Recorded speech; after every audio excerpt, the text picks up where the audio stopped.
주시옵소서. 감사드리며 거룩하신 예수님의 이름으로 기도드리옵나이다. 아멘.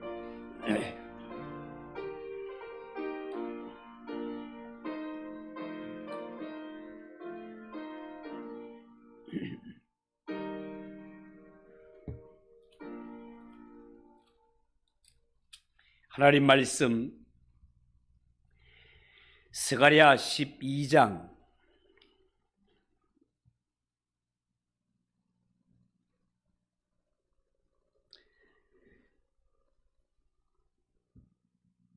오늘 1절에서 14절 마지막 절까지 읽도록 하겠습니다.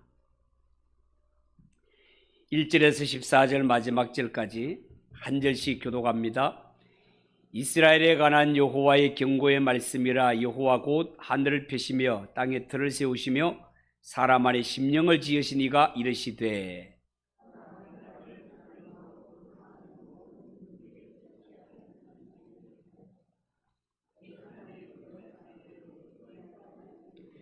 그날에는 내가 예루살렘을 모든 민족에게 무거운 돌이 되게 하리니 그것을 드는 모든 자는 크게 상할 것이라. 천하 만국이 그것을 치려고 모이리라.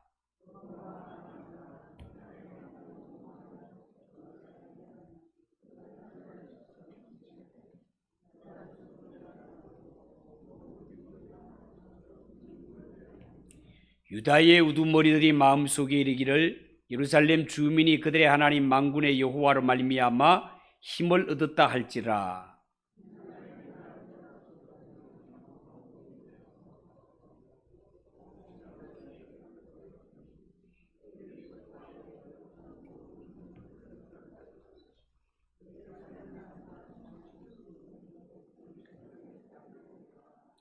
여호와가 먼저 유다의 장막을 구원하리니 이는 다윗의 집의 영광과 예루살렘 주민의 영광이 유다보다 더하지 못하게 하려 함이니라.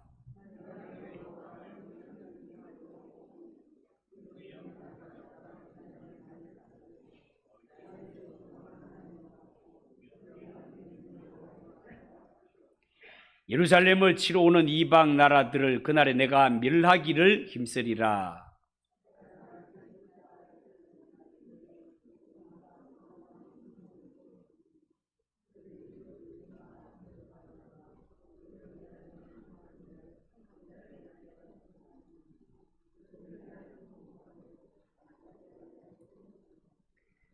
그날에 예루살렘에 큰 애통이 있으므로 머깃도 골짜기 하다림몬에 있던 애통과 같을 것이라.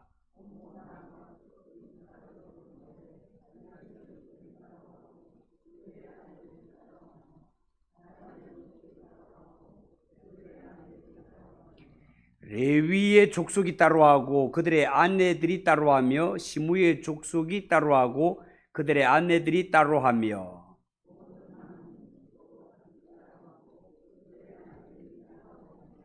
아멘. 우리 한번 기도하겠습니다. 하나님 아버지, 이 만추의 계절, 추수 계절에 일교구를 통하여서 은혜로운 찬송 하나님께 올려드리며 성도들이 은혜를 나누게 하심을 감사합니다. 하나님 아버지, 이렇게 하나님 추수하여 알고 온 곳간에 죽정이는 불에 우리의 신앙도 하나님 앞에 추수할 날이 있다는 사실을 명심하고 모두 하나님 앞에 알곡되어 천국 곳간에 들어가는 우리 성도들이 되게 하옵소서. 이 시간도 부족한 자가 말씀을 전합니다. 붙들어 주시고 오직 하나님의 말씀만 드러나는 복된 시간이 되게 하옵소서. 예수님의 이름으로 기도하옵나이다. 아멘. 자, 오늘 읽은 이 말씀을 가지고 내가 멸하기를 힘쓰리라. 내가 멸하기를 힘쓰리라. 그런 제목으로 말씀을 전하겠습니다. 오늘 이 성경 말씀에 보면 장차 예루살렘에 일어나게 될 엄청난 비극에 대해서 선지자를 통하여 예언하는 장면이 되겠습니다. 장차라 하면 신약시대가 되면 예루살렘에 당시 사람들이 보기에 아주 건방진 한 사람이 나타나게 될 것인데, 이 사람은 유대인들이 볼 때 아주 우습게 여기던 갈릴리 출신의 사람이요, 사사건건 유대인들과 갈등을 일으킬 한 인물이 등장하게 될 것입니다.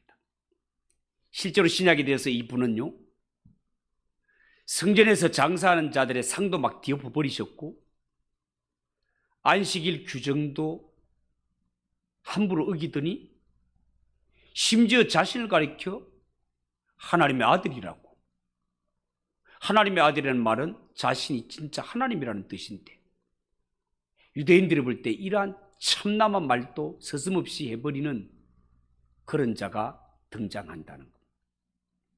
그래서 당시의 유대 종교자들은 이 버릇 없는 사람, 자칭 하나님의 아들, 하나님이라고 하는 이 사람을 참남하도다 그렇게 여겨 붙잡아 십자가에 못 박아 죽여버렸습니다. 그런데 그 후에 예루살렘에 큰 애통하는 일이 일어나게 됩니다. 이 일은 유대인들이 전혀 예측하지도 못했고 전혀 상상하지도 못했던 일이었습니다. 그리고 이 애통함은 전 세계를 향하여서 퍼져나가는데 그 이유가 뭡니까? 그 이유는요, 이렇게 유대인들이 멸시하고 핍박해서 십자가에 못 박아 죽여버린 그가 진짜 하나님의 아들이었던 것입니다. 유대인들이 하찮게 여기서 죽여버린 그가 진짜 하나님의 아들이요 이 땅에 올 메시아였단 말이에요. 그런데 참 이상한 일이죠. 어쩌면 하나님의 선민이요 하나님의 택한 백성이라고 그렇게 자부하며 기다리고 학수 고대하며 기다렸던 메시아를 어찌하여 이 이스라엘 백성들이 몰라볼 수 있는 것입니까? 이 이스라엘 백성들이, 유대인들이 진짜 하나님의 선민이라면 하나님이 보내신 메시아를 한눈에 알아보고 그를 믿고 영접함이 마땅하지 않겠습니까? 그런데 오신 메시아를, 오신 하나님의 아들을 자기 손으로 죽여버렸단 말이죠.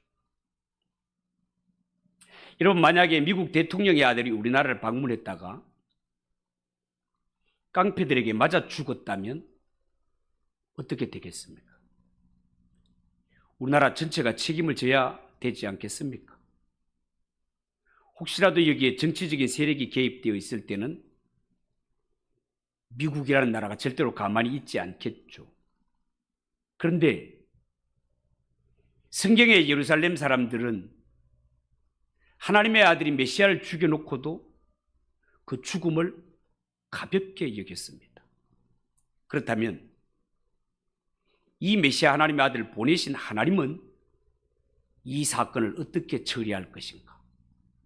하나님은 하나님의 아들의 죽음에 대한 그 방침으로 두 가지 방침을 세웁니다. 첫째는 하나님의 아들의 죽음을 보고 애통하는 자들, 회개하는 자들, 하나님의 아들의 죽음의 소식을 듣고 슬피 울고 애통하는 자들, 회개하는 자들은 용서하시고 구원하시겠다는 겁니다. 두 번째는 하나님의 아들 예수 그리스도의 죽음에 조직적으로 개입했으면서도 마치 나는 죄가 없는 것처럼 자기 죄를 숨기는 자들, 하나님의 아들이 죽었는데도 불구하고 이 일이 마치 나와는 아무런 상관이 없는 것처럼 여전히 세상을 자기 욕심대로 살고 죄악에 빠져 분별 없이 살아가는 자들, 하나님은 그들은 반드시 심판하고야 마시겠다는 것입니다. 그래서 예수님의 죽음이 이방인들에게는 놀라운 구원의 축복이 전파되는 계기가 되는 반면에 예루살렘 백성들은 성경 역사에 따르면 주후 70년 로마와의 전쟁에서 공식적으로만 110만 명이 죽임을 당하는 끔찍한 심판을 받게 됩니다. 자, 그런데 구약의 스가랴 선지자는 오늘 본문 12장을 통해서 장차 예루살렘에 일어날 이 사건에 대해서 예언을 하고 있단 말이죠. 여러분, 유다 백성들이 바빌론 포로에서 돌아와서 무너졌던 성전을 재건한 일은 참으로 귀하고 위대한 일이라 하겠습니다. 자, 그런데 실제로 뚜껑을 열고 보니까 이 일들을 모두가 믿음으로 감당한 것은 아니었습니다.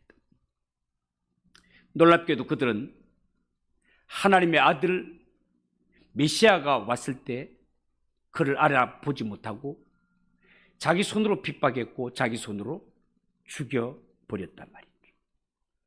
여러분, 이 세상은 누가 뭐라 해도 하나님의 아들인 예수님이 오셨건만, 우리를 구원하기 위해 구원의 주님으로 오셨건만, 그분을 몰라보고 우리 손으로 죽였다는 사실 앞에 애통해야 됩니다. 회개해야 됩니다. 여러분, 이 세상에 하나님이 보내신 아들을 죽여버렸고 메시아를 몰라봤다는 것 자체가 이 세상은 메시아와 상관이 없다는 말이고 이 세상은 구원과는 거리가 멀다, 그런 뜻이 되겠습니다. 다시 말해서 이 세상은 장차 하나님으로부터 반드시 심판을 받게 된단 말입니다. 그 세상 속에 지금 우리가 살아가고 있다는 거예요. 불신자들은 이 세상을 살 때 아무것도 모르고 여전히 죄를 짓고 여전히 그렇게 살지라도 예수 믿는 성도는 세상을 살 때 그렇게 살면 안 됩니다. 이 세상은 하나님의 아들을 죽였다는 이유 하나, 메시아를 거절했다는 이유 하나로 애통하며 살아야 됩니다. 회개하며 살아야 됩니다. 예수님이 지신 십자가 나도 지고 살아야 됩니다. 여러분, 오늘 본문의 스가랴 선지자는요, 예루살렘이라는 말을 기록할 때 두 가지 의미를 두고 사용을 하고 있습니다. 7절에 보면 예루살렘이 나오는데 여기서 스가랴 선지자는요, 하나님이 유다 장막을 먼저 구원하실 것이라고 하면서 예루살렘과 다윗의 영광이 결코 유다를 앞서지 못할 것이라고 그렇게 말씀하고 있습니다. 여러분, 실제로 예루살렘 사람들은요, 하나님의 독생자 예수 그리스도를 십자가에 못 박아 죽여버리는 정말 돌이킬 수 없는 죄악을 저지르고 말았습니다. 그리고 8절에 나오는 예루살렘은 하나님을 믿는 자들로 이루어진 눈에 보이지 않는 새 예루살렘을 의미합니다. 다시 말해서 앞으로 세워질 신약의 교회를 두고 하시는 말씀이다 말입니다. 하나님은요, 앞으로 새 예루살렘을 축복해서 강력하게 하시겠다고 약속하십니다. 하나님이 구성하실 새 예루살렘, 여기는 아무리 약한 자라도 마치 골리앗을 이긴 다윗처럼 강력해질 것이고 하나님 자신이나 하나님의 사자처럼 강력해질 것이라고 그렇게 말씀하고 있습니다. 여러분, 7절을 한번 보십시오. 7절. 여호와가 먼저 유다 장막을 구원하리니 이는 다윗의 집의 영광과 예루살렘 주민의 영광이 유다보다 더하지 못하게 하려 함이니라. 자, 이렇게 말했어요. 여러분, 여기에 보면 하나님께서 유다 장막을 먼저 구원하신다라고 말하는데 다윗의 집의 영광과 예루살렘 거민의 영광이 유다보다 더하지 못하게 하려 함이라고 그렇게 이유를 붙이고 있습니다. 유다 장막이라고 했는데 여러분, 장막이라는 것은 돌이나 벽돌로 좋은 나무로 튼튼하게 지어진 이런 안정된 집이 아니라 장막이라는 말은 유목 문화에서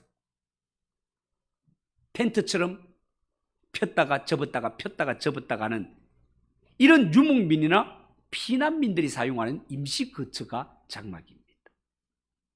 그리고 구약 성경에 나오는 이 유다는 대체적으로 솔로몬 이후에 이스라엘이 남쪽 유다, 북쪽 이스라엘로 갈라지지 않습니까?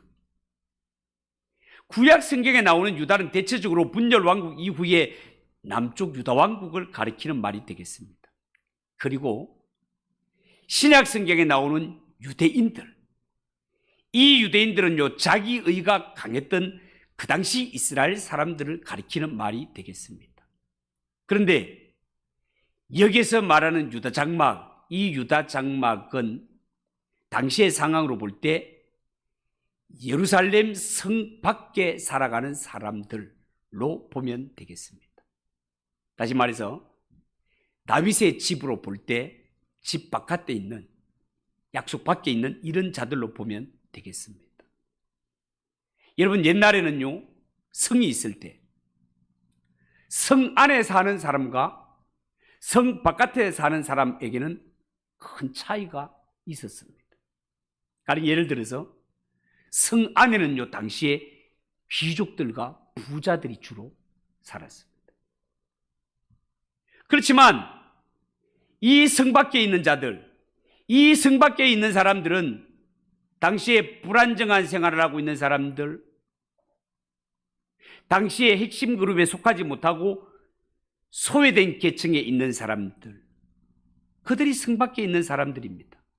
자, 그런데 하나님께서는요, 성 안에 있는 사람들도 구원하겠지만 오늘 성경에 의하면 성 바깥에 장막에 사는 사람들을 먼저 구원하시겠다라고 그렇게 표현을 하고 계시단 말이죠. 여러분, 이것은요, 하나님께서 모든 이스라엘 백성들을 차별 없이 구원의 대상으로 삼으시되 성 바깥의 가난한 자들을 우선적으로 구원의 대상을 삼으시겠다는 것입니다. 그 이유가 뭘까요? 그 이유는 예루살렘 성 안에 사는 사람들은 나름대로 우리는 하나님의 선민이라는 이런 자부심을 가지고 나름대로 율법을 엄격히 지키면서 스스로 나는 의롭다고 그렇게 생각하고 살아가는 자들입니다. 그런데 이상하죠. 하나님은 이런 자들에게 구원의 우선권을 주지 않고 비록 가난하고 궁핍한 중에 살더라도 하나님의 은혜를 사모하며 살아가는 자들, 이들에게 구원의 은혜를 먼저 베푸시겠다고 약속하십니다.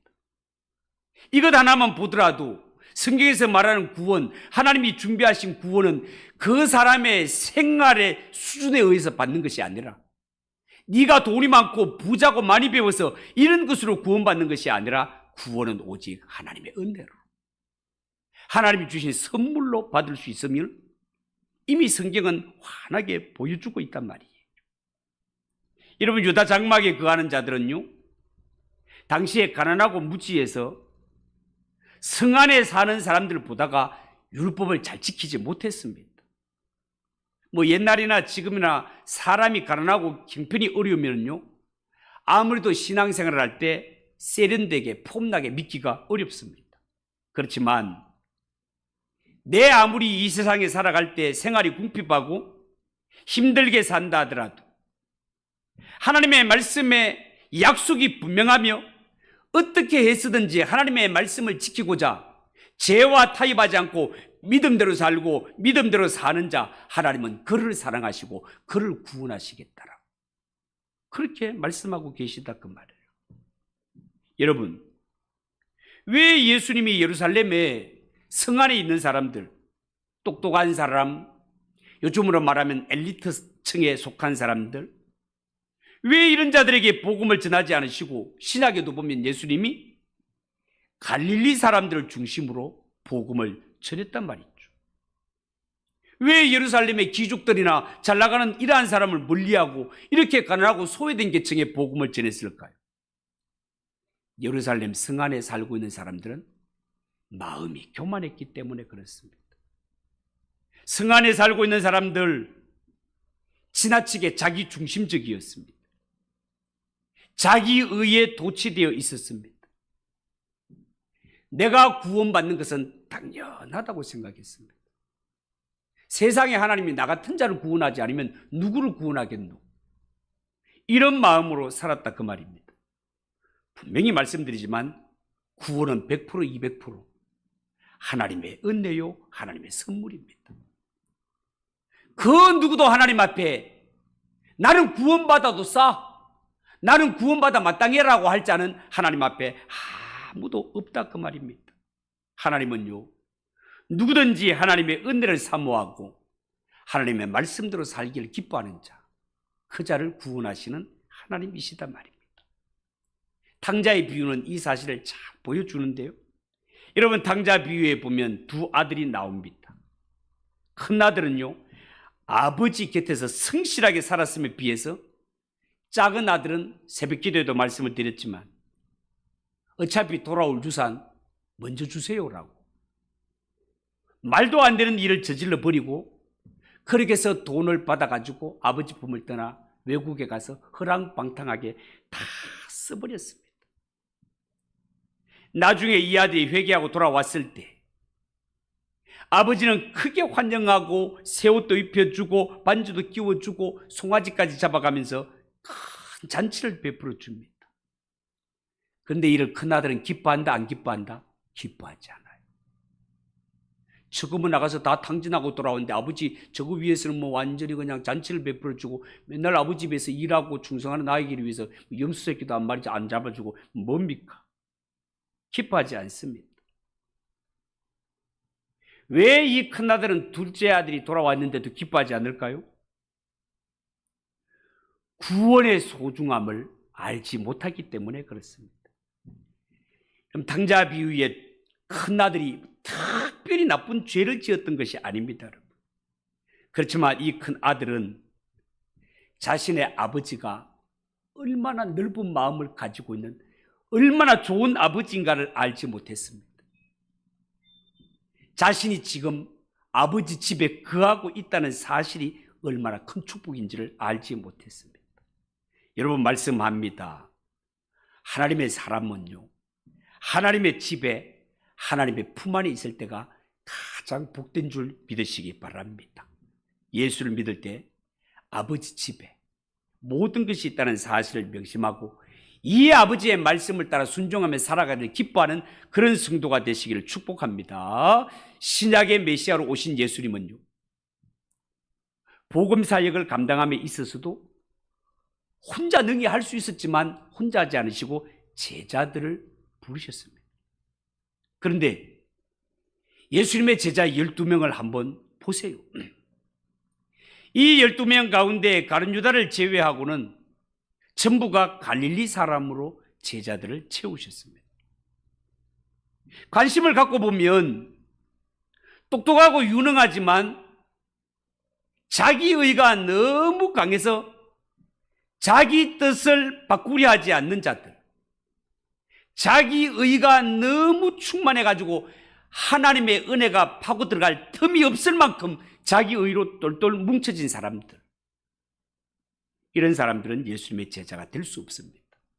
다만 내 비록 모자라고 내 비록 가진 것 없어도 마음 중심에 진리에 대한 마음이 활짝 열려있는 자들, 이러한 자들이라면 그들이 성밖의 사람이라 하더라도 은혜를 사모하는 그 마음 하나로 예수님은 하나님의 일을 동력할 수 있는 제자로 뽑으시는 것을 말씀을 통해 볼 수 있다 그 말입니다.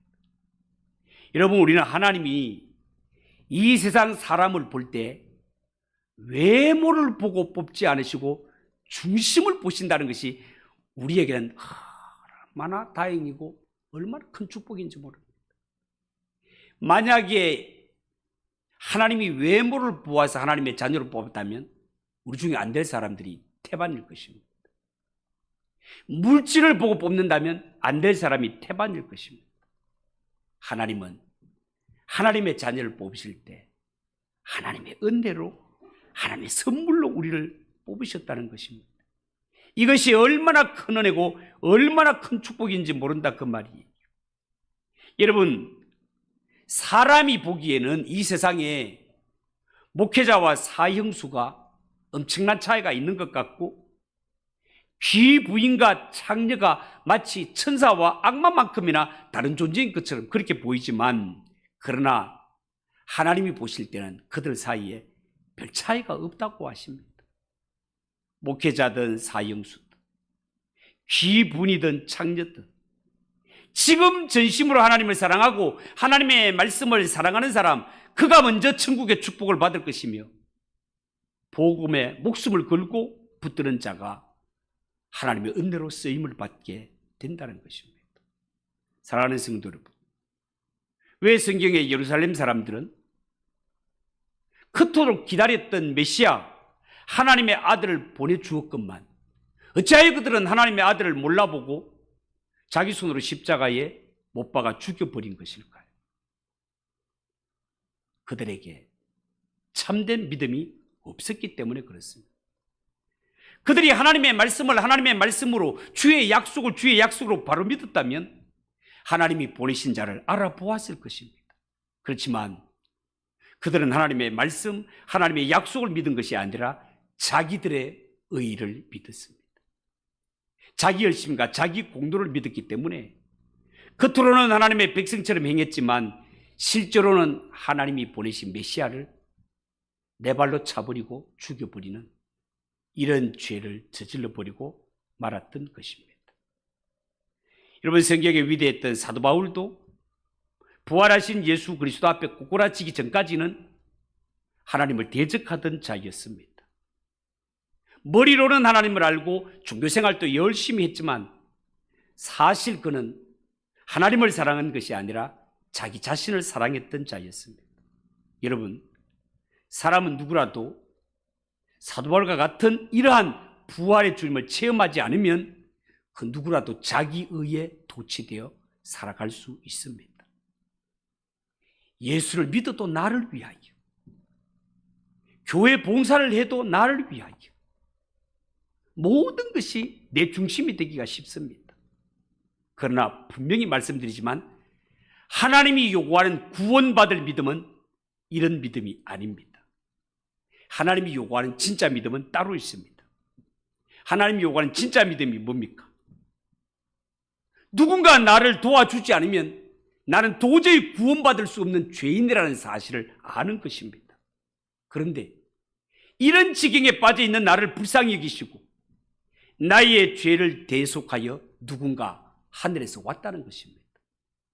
그가 나를 대신하여 내가 죽을 자리에 대신 죽어주셨다는 것입니다.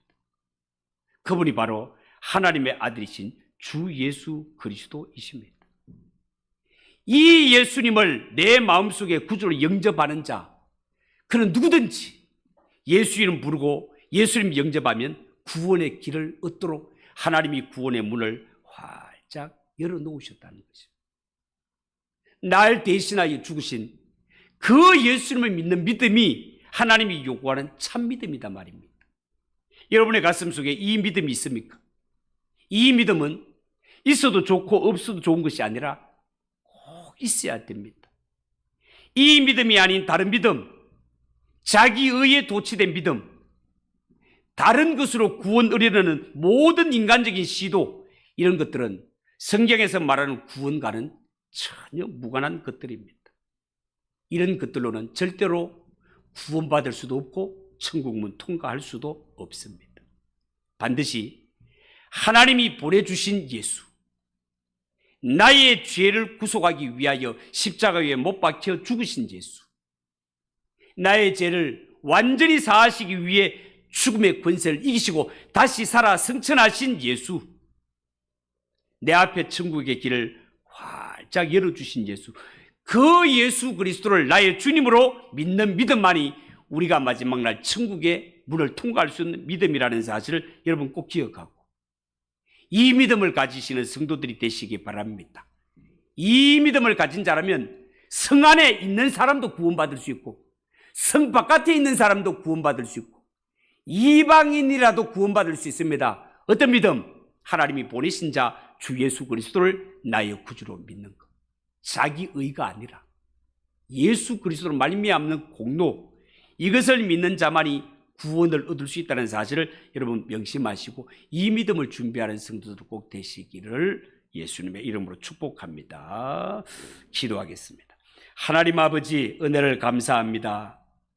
우리가 때로는 예수를 잘 믿는 것 같지만 유대인들도 하나님을 잘 섬기는 것 같았고 메시아 오기를 학수고대했지만 본인도 모르는 사이에 하나님이 보내신 자를 십자가에 못 박아 버리고 죽여버리는 이런 일들을 볼 때 정말 우리가 정신을 차리고 신앙생활을 해야 됩니다. 하나님, 우리가 하나님을 위한다면서도 예수님을 외면하지 않았는지, 하나님의 뜻을 외면하지 않았는지, 정말 하나님이 요구하는 믿음을 가지고 있는지 날마다 우리를 살펴보게 하시고 하나님이 요구하시는 바른 믿음, 심판의 날에 천국을 통과할 수 있는 이 믿음을 준비하는 성도들이 되게 하옵소서. 예수님의 이름으로 기도하옵나이다. 아멘. 358장 찬송하겠습니다.